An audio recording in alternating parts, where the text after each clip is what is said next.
Hi, everybody. I'm Joe Tessitore alongside Teddy Atlas. Good evening. Well, they're scheduled to spend a half an hour swapping leather. This is a 10-rounder. This is like looking in a mirror for Joe Frazier. He's going up against the guy who can really bang. And this is where Frazier's bobbing and weaving and keeping those gloves up. That has to be respected. He has to pay attention to that. He already knows he has power. He has to respect the other man.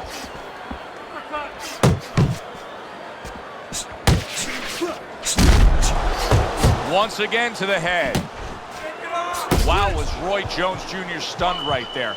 I'm personally stunned he didn't go down, but survive? I think he will. Look at this swarming attack. Roy Jones Jr. is taking a barrage of punches. He could go down. Looks like my screen saw on my back porch. I mean, the mosquitoes, there's so many of them, and there's little holes. Some are getting through. Great work offensively. Joe Frazier shook up there, Teddy. What a turn of events. Just moments ago, he was the one doing the damage. No other sport shows retribution right in front of you so quickly, so impactfully.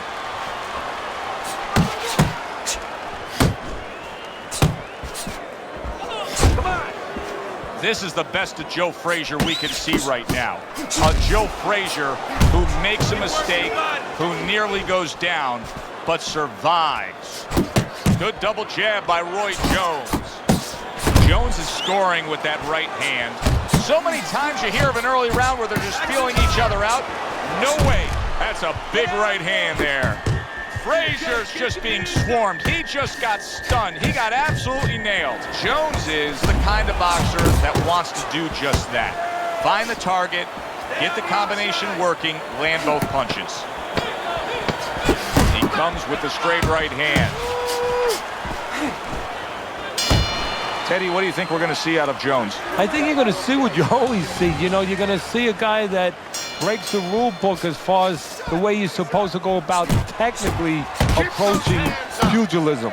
But I think you're going to see speed, you're going to see power, great reflexes, great sense of anticipation, and you're going to see a little cockiness.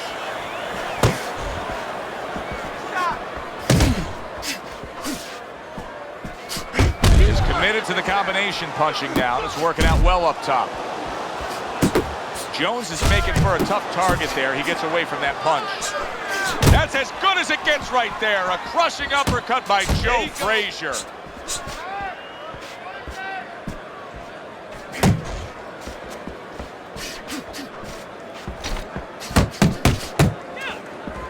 And you see what he can do when he sends that right to the head. Good double jab by Joe Frazier. Halfway through round number 2.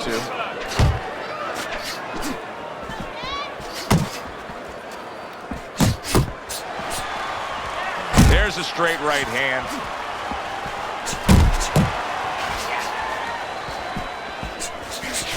Hands up. Hands up.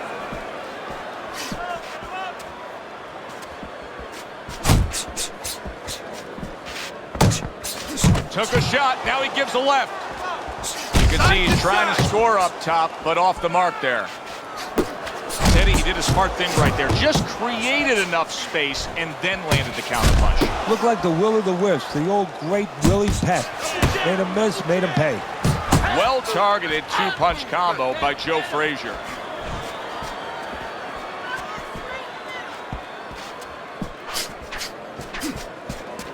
Just 10 seconds to go here in the second round. Commits to the overhand right, and it serves him well. We come to the end of this round. Teddy, a round in which maybe a lot of trainers don't like to see because it was a very busy round for both guys. Well, it depends what kind of style, what kind of strength your fighter has, or even what kind of weaknesses. If I had a guy who likes to box, who likes to counterpunch, I want a guy coming at him. Not with a lot of TNT in his gloves, but coming forward where my guy is well suited. He can pick him off a little bit.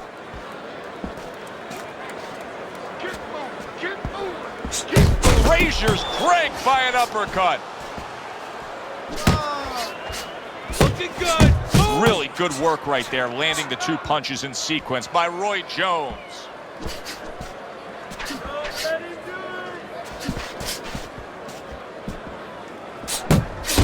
Jones is way off the mark. That punch didn't have a chance. A couple of quick jabs landed by Joe Frazier. One. Here's one for you now, he says. Right back with the left hand.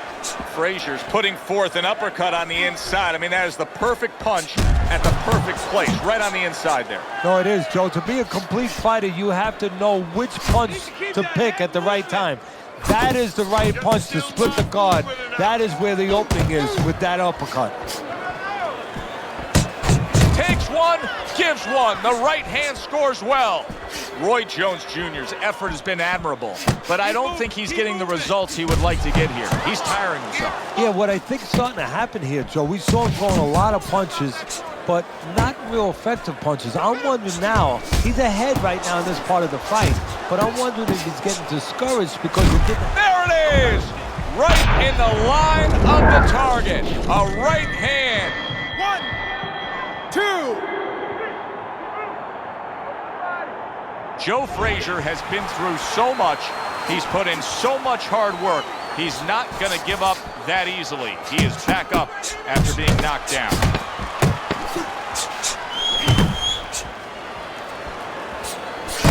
He comes back with the left hand again. And this round comes to an end.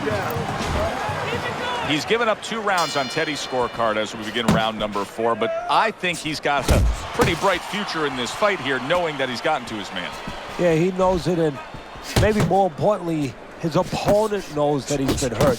And I can see it already. It's making him a little bit more tentative, so it's making his job a little easier.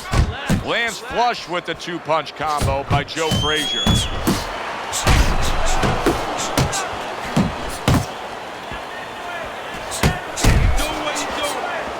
Well, his opponent is opening up and coming forward, so I would think there's some opportunities that exist. Yeah, I think some counter-punching opportunities. Not solid shot. The left hand came in. He was stunned. Now he's in control. What a big shot. What a turn of events. What a turnaround. He scores his own knockdown after being knocked down earlier. And that's where scoring a knockdown hurts you sometimes, because now you think he's just going to walk in and get it again. Well, he walked in, he did get it. He got it. Halfway through round number 4. Frazier's so dangerous with that accuracy, a 2-punch combination landing.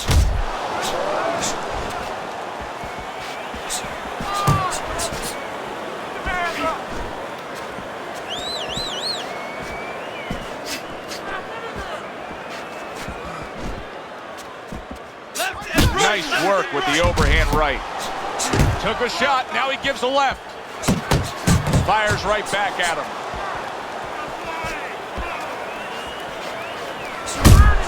Needs to improve that accuracy, missed with the headshot. That's a nice right hand that time by Roy Jones. And now he's targeting upstairs. Good scoring shot, it was a straight right. Right hand over the top, very accurate with it. Frazier's missing the mark by a mile. That just was nowhere to be found. All right, Teddy, let me put you back in your old job here. You're going to be trainer here. Now, we're just coming off of a round there where clearly I think he won the round, but it's a close, competitive fight that your guys probably win. Yeah, I know what not to tell him. I'm not telling him he's winning. That's what I'm not telling him. I want to make sure that he keeps his edge. You know, he stays smart and everything, but the only reason that I think he's up is because he's keeping the punch output. He's staying sharp defensively. You know, he's still attacking in the spots that he should attack. Look at that! Roy Jones Jr. goes down, but is he out? You never know with Roy. 1, 2, 3, 4, 5, 6. Jones is still in a tough spot here. Don't get fooled just thinking he beat the count and everything's fine. And I'm not so sure that he can grab. So what you got to do now, if you're a trainer, the way you taught him in the gym is you don't want to go grab because you might leave yourself open. Move your head when he comes to you, then you grab him. Frazier's starting to bleed from the nose. Staying away from those headshots with his defense up top. Roy Jones Jr. is not coming up with the results that you would want to see out of him.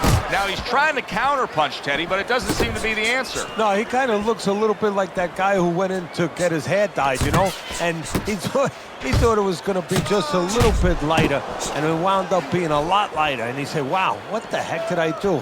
I didn't think I was going to look like this. I didn't think that I was going to box like this. That's a razor-sharp uppercut by Joe Frazier. I like that step back right there. Just enough to be out of danger, but still close enough to then land the counterpunch. Well, that's what happens when you have that kind of experience. You're calm enough to know that range, know where the beginning of the punch and the end of the punch is. Oh, he just misses with that headshot. And now we got a fight. He fires back a right hand of his own. Roy Jones Jr. is doing well here with that two-punch combination. That's the clean shot with the left hand that he was looking for by Joe Frazier. And that's the end of round 5.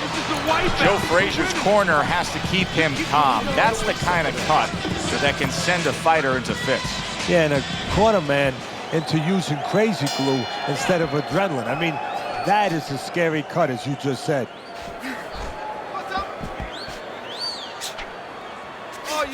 Targets a counter overhand right.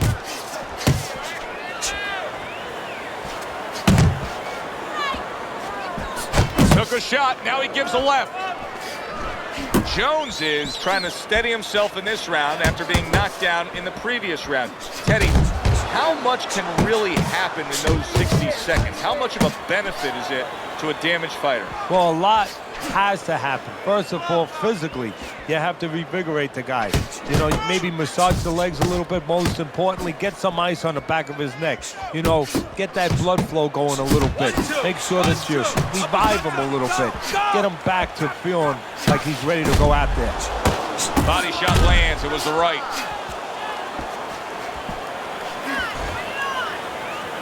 Keep doing what you're doing. Well, something's got to stick. He sends the combination to the body. He tried to nab him up top, but was unable to connect.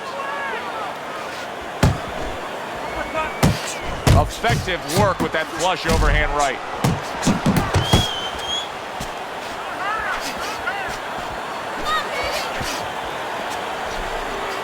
Good solid shots with the counter. Oh, and there you go. Can he beat the count? I don't think so here, Teddy. Now I know where they got that saying, falling like a sack of potatoes.